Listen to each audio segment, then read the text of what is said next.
All right, welcome back to The Devil in Detail, the Grendel Reread podcast. I'm Eli. I'm Ben. It's our 60th episode. All right, We're going to do Kimiko Grendel number 13. It's the first issue of the Brian Lee Sung, The Devil Inside. Oh yeah! Wow, what a change of pace, gear, tone. It's almost as different as it could possibly be. Yes, and such is the modus operandi of A1 Matt Wagner. That's what he seems to want to do, like make it as different and, switch it up make it as different as possible. All right, Ben, so what you been up to this week? Anything good? We're putting the finishing touches on the first issue of Arcane, getting more stores to carry that. Same can be said for Weapon Ech. Those are both going to be coming out, it would seem, in August, which is really exciting. Wizards coming out in September. That's right, hopefully, if I can get there. Yeah, and Arcane 2 and 3 are coming out in September and October. So we've got a busy end of the year here coming up, Ben. Yeah, quite the slate. And then we'll continue to make more comics. That's the whole deal. I've got Beyblade, Origin, and Other Tales available on my website now. If you're interested in learning a little bit more about a band, if you like fold-outs like this. The band Beyblade.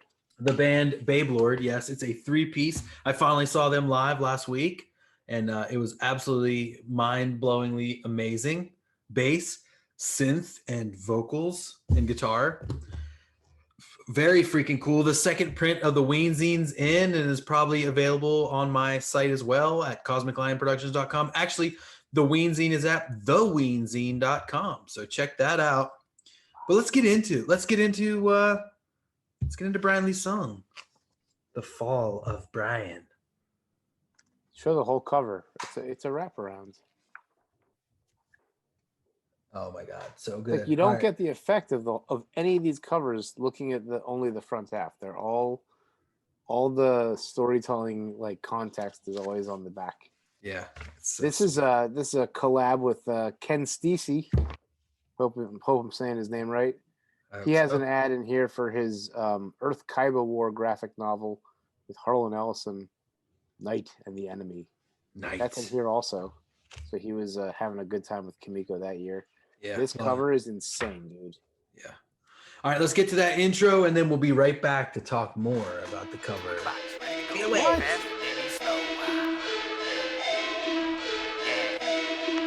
Yeah. Vivat Grendel. It's like the devil is my best friend. Hunter rose with the pen to the fork end, or till time end, like Orion. Jupiter, my kin, bloodline private. We control the whole shit. The wolf won't beef, then we feast off the rip. Behold the devil in detail.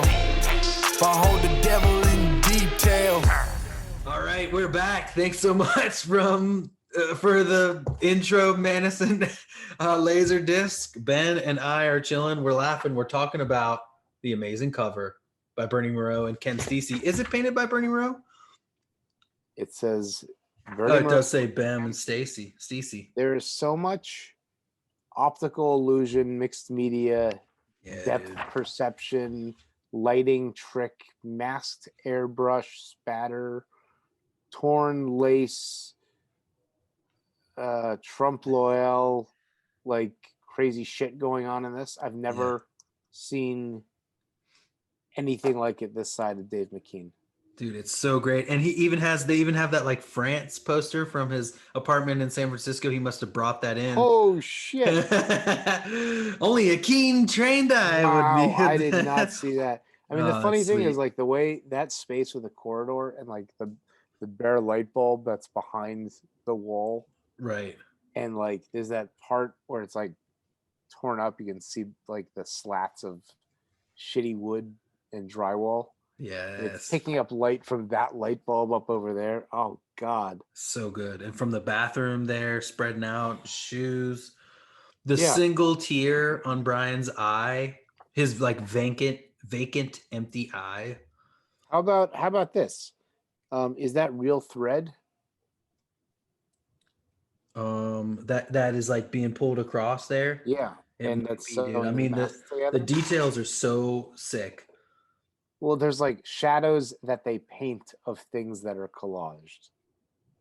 It's so Right. crazy. And like it looks like it's almost like foil on the scissors or something like that. And Yeah, definitely, there's almost everything has a little.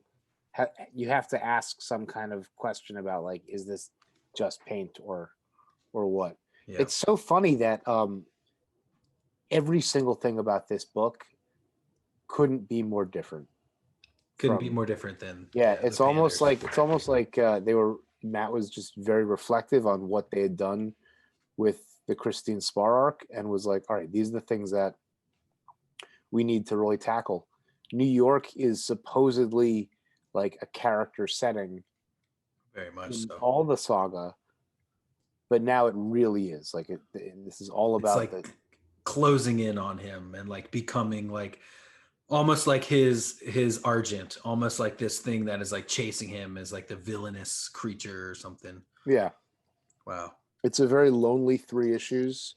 It's like a post breakup urban depression winter Right. blues kind of 3 issue thing. But this like spirit of aggression that overcame his ex is like slowly taunting him in a way. Oh, this is Yeah. called Bedeviled Part 1 in this. Bedeviled, right? All right, so we get in on this first page, and as you were saying, like a lot of what's going on, this issue is like in Brian's head for this trilogy, and it's like we see all these thought bubbles. We see all the different thoughts of all the different people on the streets, almost to make you feel the like being closed in the feeling that Brian is feeling. You know, like the Crushed by the conversation for sure. absolutely, yeah. It's interesting that Matt takes a writing credit and a coloring credit, and depending on what edition you're looking at, in Kamiko, it's color assist by Joe Matt with effects by Bernie, Oh, and yeah. then in Dark Horse, the two of them just color assist. So I'm curious to know like what exactly the effects are. This looks like Which Dark Horse is there? There's a trade from Dark Horse? there's a 2001 reprint that probably followed the Devil's Legacy ones. Oh yeah, that makes sense. There's a few more of these. They get into the Orion stuff. Is there any guess. change in the color, or is it the same color? It's the same, but the paper goes from like matte newsprint, I guess, to glossy stuff, and it actually looks like more intense Oh, interesting. on the glossy because there's just like certain things that get picked up differently. You know, there may be some like detail from matte that might get lost a little bit in the newsprint Interesting. because the colors are also muted and Super weird. Frankly, they're just like it's just not what was going on. You know. Yeah, and all At the most of Brian's thoughts are relayed to us through these little sheets of paper from his diary. You know, and a lot of it is basically is kind of just like, you know, his thoughts. Like, wasn't as windy this morning? Still cold as shit. Not as bad without the wind, though. You know, it's like his thoughts about the city, his thoughts about a situation. You know, and the big part of the beginning of this book is like world building, is like showing you Brian's life here post Christine. Yeah. And you know, he's got this job at a theater, and he's definitely feeling claustrophobic. This domestic routine is exactly the kind of thing that's not in Devil's Legacy. Right. That we were always being like, if you had some of these scenes, it would help pace out the pot boiler. And then you jump into this, and that's exactly what it is for like 20 pages in a row. It just takes you through a week of his of his life. work. Yeah. Every panel on this first page is so thoroughly Bernie Moreau. Like Absolutely. the doodads, the urban stuff, the atmosphere. It's great. Great Yeah, stuff. tons of hatching, Mhm. different people, just very cool. Yeah. Once we With- turn the page, we get a sense of the design of the story in terms of the way that the spread and the spray, the red spray from the bottom, which is Right. going to have like Grendel voice Yeah, it's in it, sick. is Yeah. it's like it's very consistent. It's very structured, and I don't think that there's a single panel border in this issue or story that's like at a diagonal or like canted or like anything breaking out of panel borders. Like No. this is the Canadian like Joe Matt, Chester, Seth, like as close to that vibe as something like this can get almost. Yeah, exactly. And again, like as Matt does, he tries to get like, do something brand new and really going with Bernie versus the Panders, completely different attack on their figures and on their comic booking. It's very cool. Yeah. We get to Brian's place of work. It's really weird because it's a theater. It's the memorial, the Cheney Memorial Theater. Right. And it's a pretty rough place. This book is from '87, and it's on Angst Street too. I don't know if you saw the first page. I feel like it's like a weird like parody of the theater world because it's very like rough, and there's like this like rough like security guard who just wants to go home and watch like the stupidest TV imaginable. Yeah, sumo battles Yeah, or just like Letterman whatever that's still on. like whatever. Yeah, Donahue. Yeah.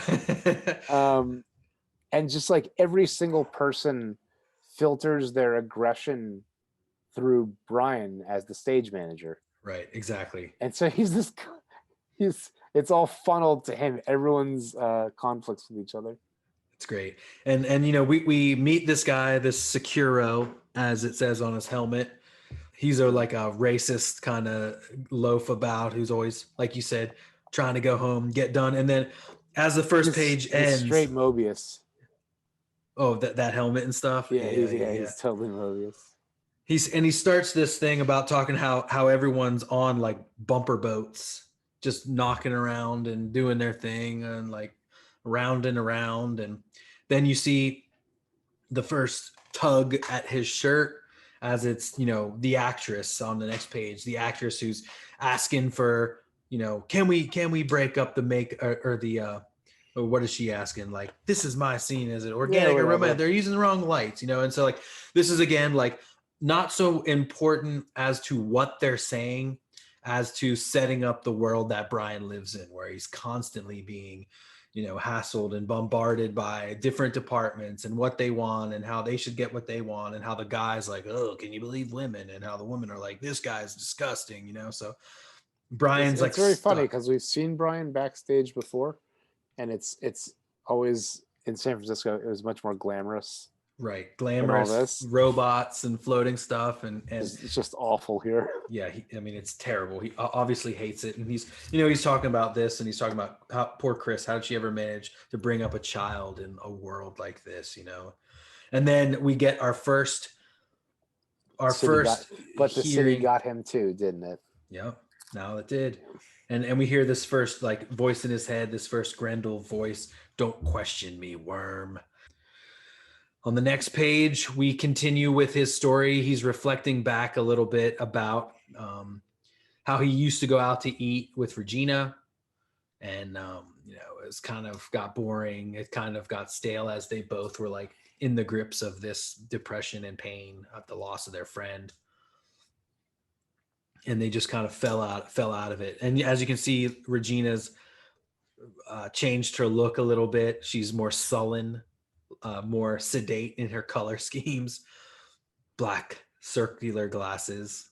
Yeah, it's just like very much like the trudgery of work. He just talks about his commute, how like he needed the job, he found it, but it's awful. Like now that he has a job, he can come to grips with the fact that the job is terrible. Right. The commute's a drag. He's off Broadway, way off Broadway, and Brooklyn's all he can afford.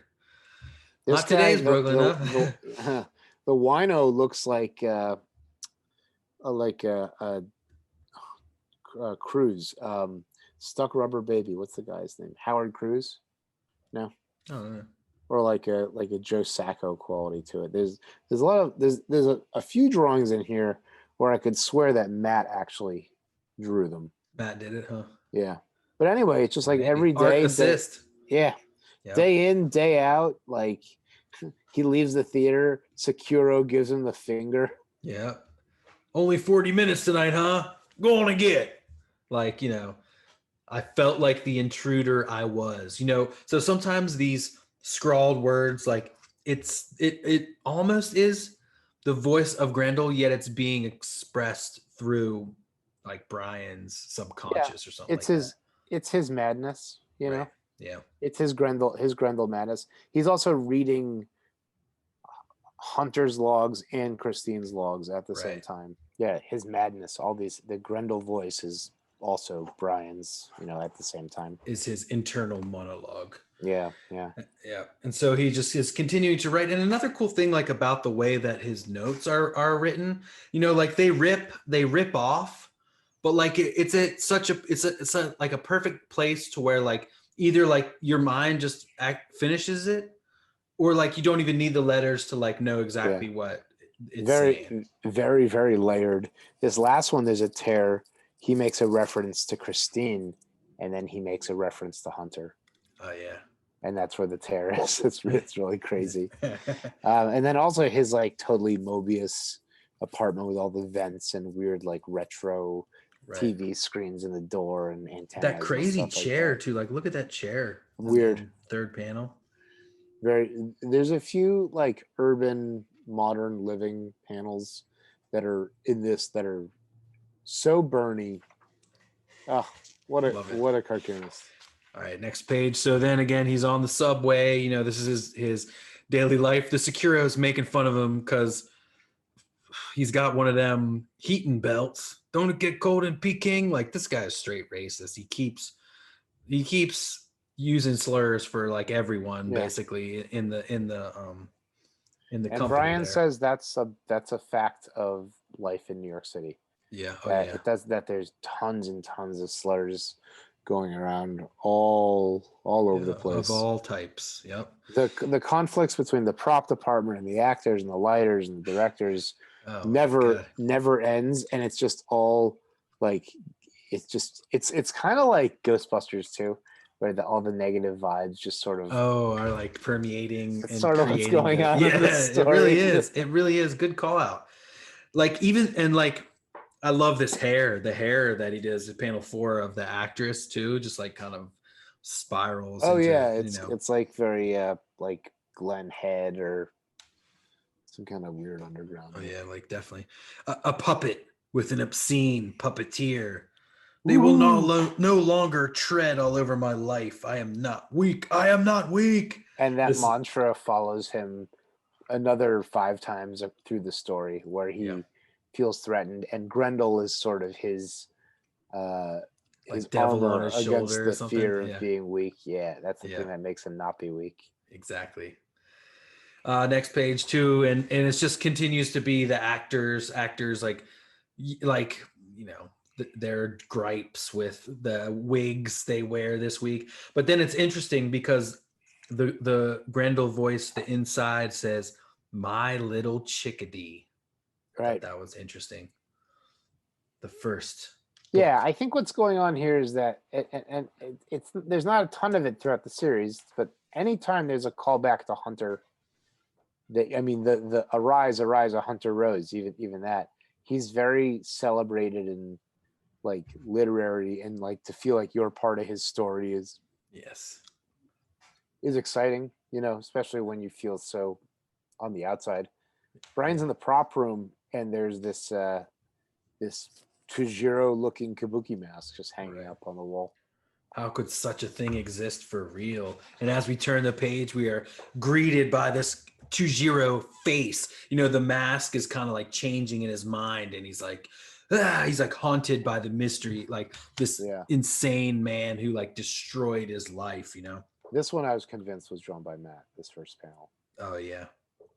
It's almost, that's the thing about these two collaborators, is that and I think I said before that there are places where either they're so comfortable where Matt can just jump onto a board and draw something, or pencil that their something. styles are so compatible and comparable that there are things that they'll each dip into that's very like right in line with each other.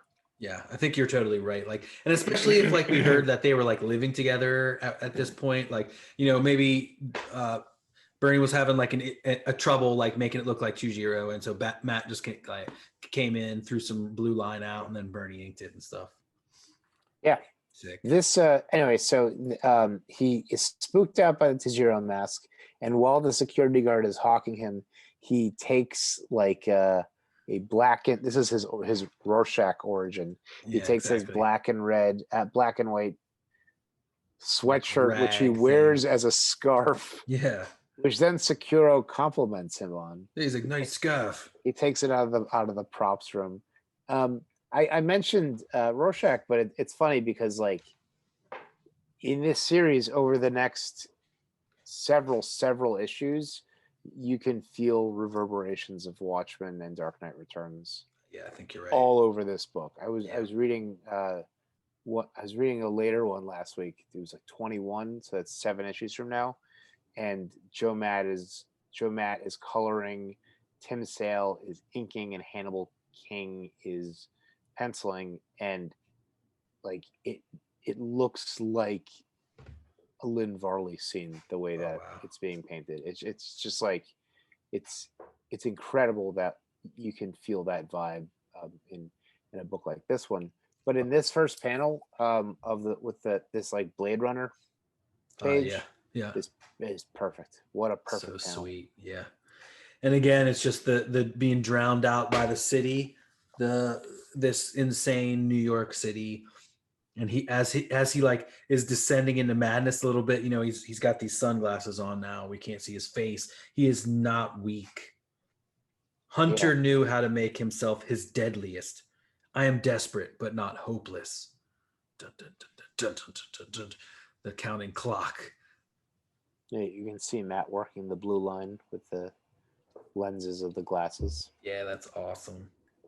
Super cool. Yeah. All right, next page. There's a total Bernie page here too, with this spiral of how deep does the darkness run, spiraling down into this hole of red. This it's sort of like a splash page in a way, because there's only like one, real scene. Yeah. But it's like this is a very big turning point, because he has transformed his schmati into the start of a Grendel mask, and he will be that much closer to Grendel for the rest of the issue. Exactly. And it's kind of like this blackness of like tunnel vision. If you were in like a movie, you would just see this like black kind of scene kind of coming down. It would spiral out of the carpet. Exactly. Yes. You would like pull out of the carpet. Oh my God. All right, next page is December 14th now. I think that's a week and a half since the story started. Okay, yeah. Was there dates at the beginning? There's December 3rd is page 1. The 3rd. So it's been 11 days, like you said. Yeah, 2 weeks. And just the people talking about, kind of like yelling at him, talking to him as he walks into these are people coming to the theater too.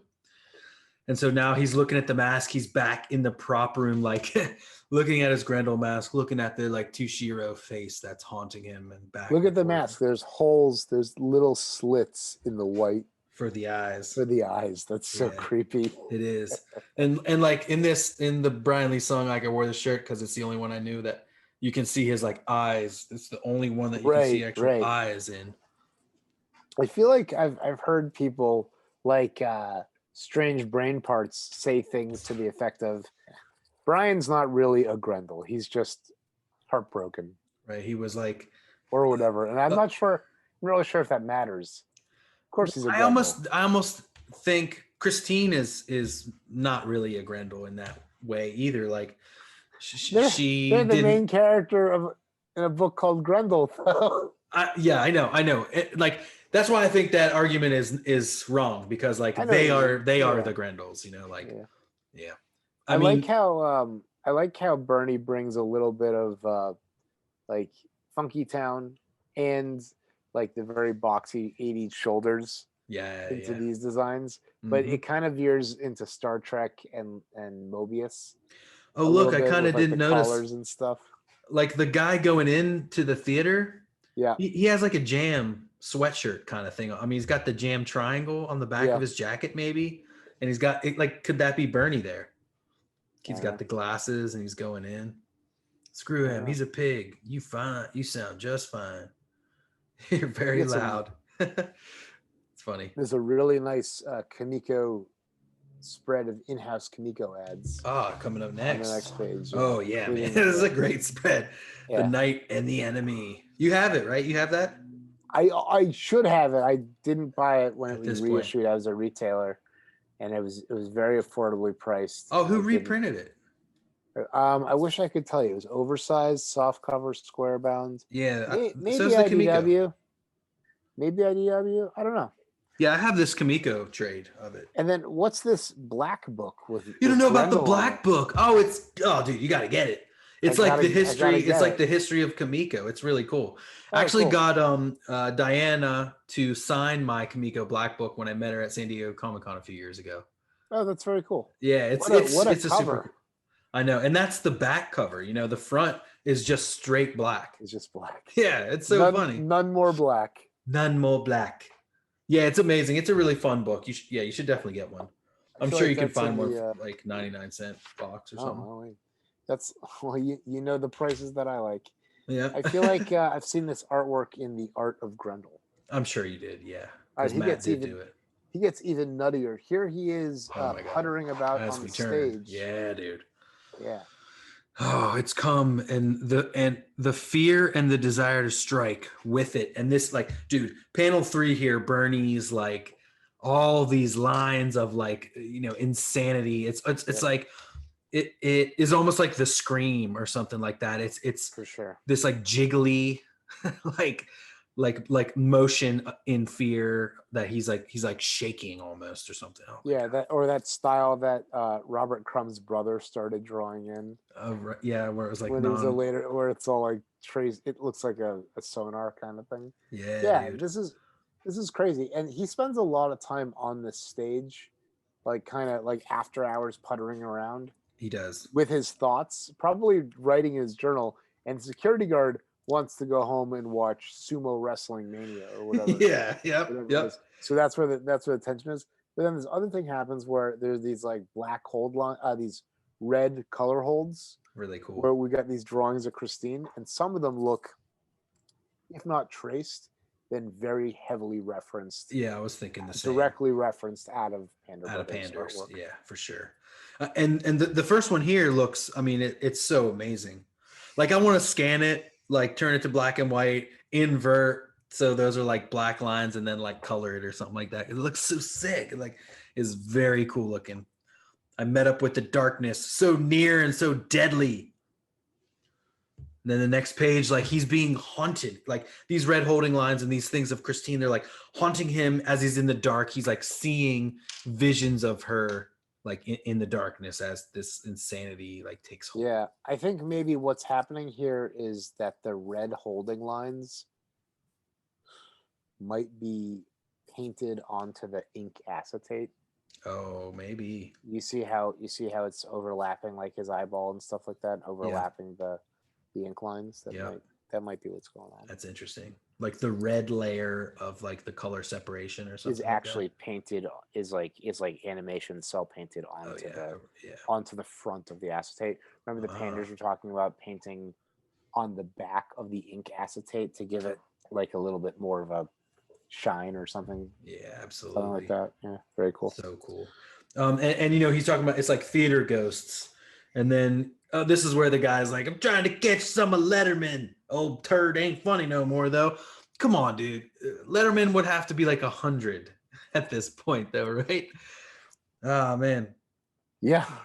So Brian, again, like he's getting more and more sullen and more like Terminator or something. Like he is so like oblivious to everything. Well, he's above these common people and their common.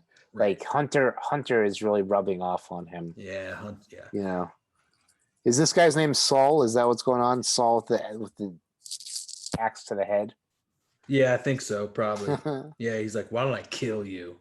I also it's a fun juxtaposition from that little cartoon figure to the next panel where it's the high angle shot where there's 15 little weeble wobble people. Yeah. Who are sort of designed in a similar way. How could you wish to become new unless you first had become ashes? Ooh. By Nietzsche. Wow, what a tough guy Brian's become. Woo. Next page, he's again walking the streets, and there's these, there's crazy the freaks in the hose. Yeah. And so the working man walks by. You see the cone? I hear the moan. And he's like, I'm sorry, I'm out of here. Yeah. I think, they I don't even know they're trying to treat drugs, women, any kind of vice. Yeah, and the city in the winter, it's very just leave me alone. sinking as far as I could go until I was nothing but fury. Yeah, and it's kind of like self-important. It's like kind of sociopathic, unable to see outside of yourself. Yeah. Outsider. I mean, it's like Taxi Driver in a lot of ways. Exactly. Yeah. Like, and unable to break free of these events that like changed your life, changed everything you knew, changed your outlook. You lost your job, you left the town you lived in your whole life and just changed everything. And so Can I tell you something that I noticed on this following page? You see the Bernieisms, the red color holds? Mm-hmm. Oh yeah. So now we're on the next page. They're printed in a way that they have like drop shadows and highlights on them. Right. Like a white drop shadow or something. Maybe that's how they were like photographed or something, or I don't know. We gotta talk to Bernie. It's such a minute like thing. Or Joe Matt, right? But it's definitely there. I think it's we gotta talk to Matt. It might be another layer of acetate. Yeah. He's so this woman who is like city weary, or she's not. Does this train go where she's trying to go? Yeah, I'm trying to get to the garment district. The look on his face, just like, oh. Yeah, like white and clammy, like, you see in panel 5 here, he's sweating. He's like, and she's like, okay, never mind, I'm out of here. And he's like, oh my God.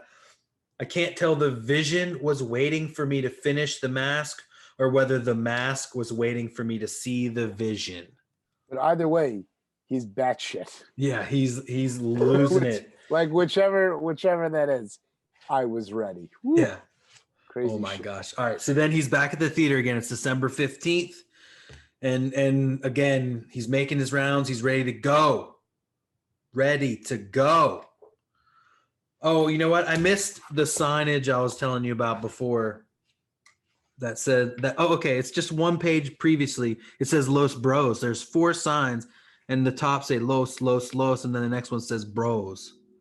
Los Bros. See them? No. Oh.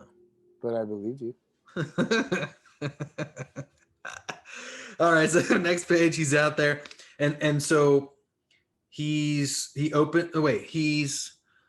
goes up on the stage. Yeah, he's up on the stage. They're talking on the stage, and then he like exits. Oh, the security guy exits. Sorry. The security guy exits, and then Brian's like kind of walks out in silhouette to embrace the darkness.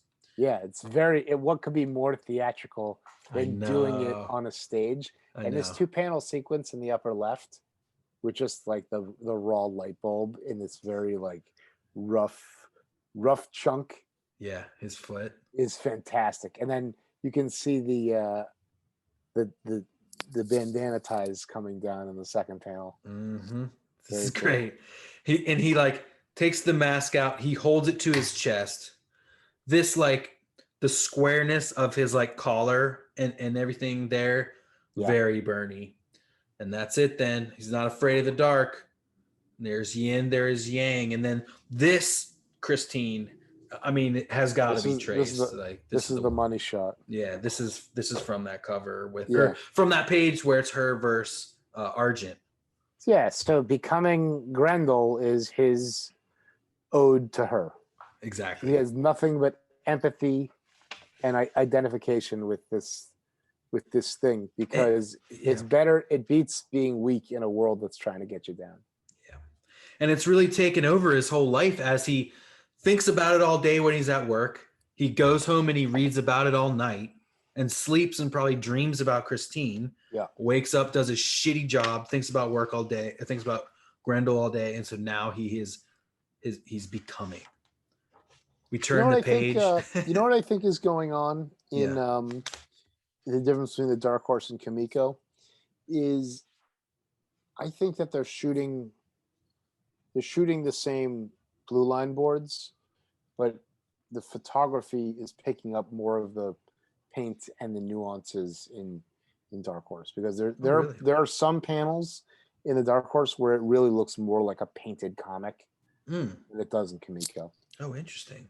And this I think I do have a couple issues of that. I'll have to look at it. I know I have the Kimiko trade, but I'm not sure if I have the This 4-panel sequence of the stage with the different colored backgrounds is really cool. Oh, sorry, you've turned the page. Sorry, we're passing through the Kimiko blimp and the hype page. Oh, sorry. It's all right. I didn't read it. Past the hype. Yeah. It's their 5-year anniversary, and so Jerry Gio Vinco is talking about the 5th anniversary, and that's what the Kimiko Black Book is all about, tracing the history of Kimiko of the last 5 years. Yeah, that's why I think it's so cool. Yeah, I mean that'd be a cool podcast in and of itself, the history of Kimiko there.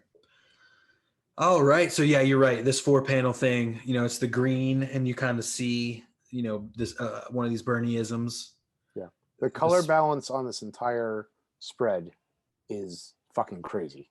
Yeah, like it's so well balanced. The panel of him tying the bandana looks like it's straight out of Devil by the Deed. Yeah, dude, it's amazing.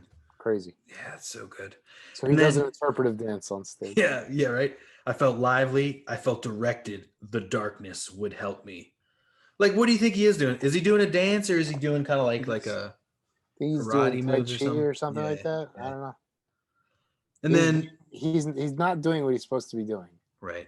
And then this right here, next page. Hey, who's there? But this like hand spray effect that they did. Oh my God. Are you looking at Kimiko? Yeah. In Dark Horse, it's even. Let me see if I can show you how intense it is in Dark Horse. Oh my God! Wow, yeah, it's crazy. It just looks like it was photographed with more a wider spectrum of color. I'm not really sure. Yeah, I really need to check that out.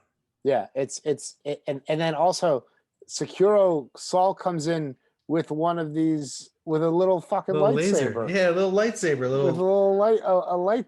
Well, yeah. What are they called? What are the regular ones called? Yeah, a billy club. I don't know. Yeah, a light billy club. He looks like a guy at the airport that directs the ship. Yeah, but the faded light coming off of his so sick, dude. Shit, it actually looks better in Kimiko. There's more stuff going on. There's more like spray. Weird. Oh man, it's awesome. Maybe this might be an airbrush mask. I'm not sure. He's the one who's nervous, who's scared. He's like, "Come on, it's a bullshit. Grumble, grumble, grumble, brutal. He's disgusting. And I am strong." Grendel is saying inside. Yeah, great panel of just his helmet and his light, his headlight. Securo. And then the next page we turn, we see Brian cracking his knuckles behind. Then we hear a wud wham, and then a thud. And as you see his head smack down on the thing with his, oh my God, he just beat him.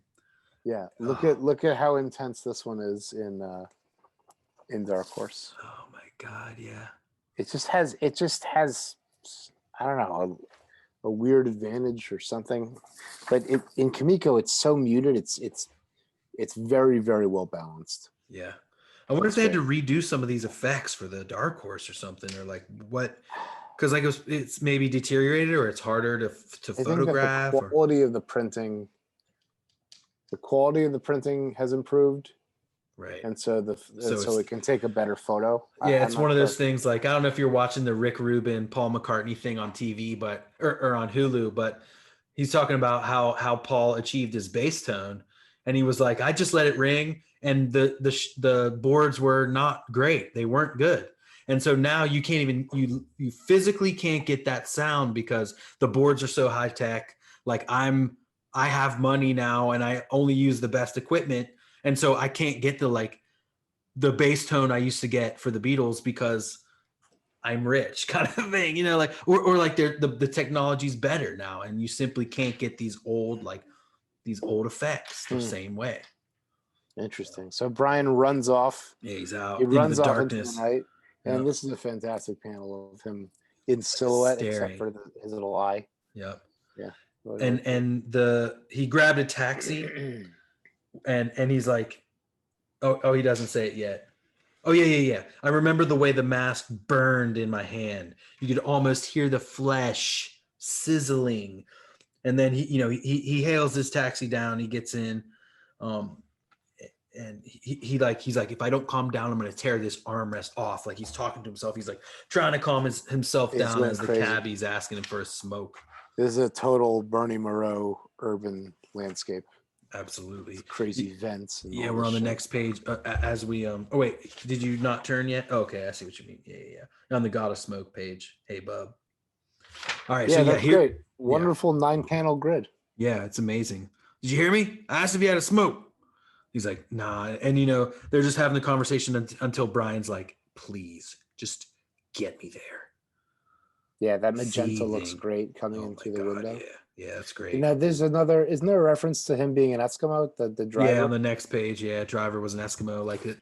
It continues this through line of Eskimo immigrants coming down to. There's a sign for NORAD on one of the buildings. Oh yeah, that's crazy. That's like a international security space, right? Air Force kind of thing. Yep. Right. The next page, the mask smolders longer. He comes into his house in the dark. He trips and falls. He thinks he breaks his toe. He pukes a little bit. He gets into the bathroom and he just pukes more into the tub. He's like, like, what have I done? What am I now? But the puking releases the heat of the mask. Like a fever victim, I shook like a fever victim. Oh my God. So he's like, he's got this sickness. Grendel has gone from this his mind is occupied by it. He and then now it's like a sickness that makes him puke until he hears the knocking, the knocking at the door, the knock, the heat on my hip. He's like freaking out. He's sweating. He's like, what's going on? He's like trapped in his own house.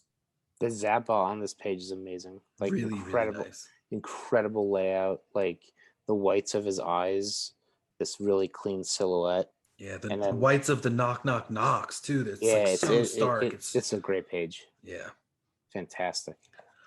Next page too. I was ready.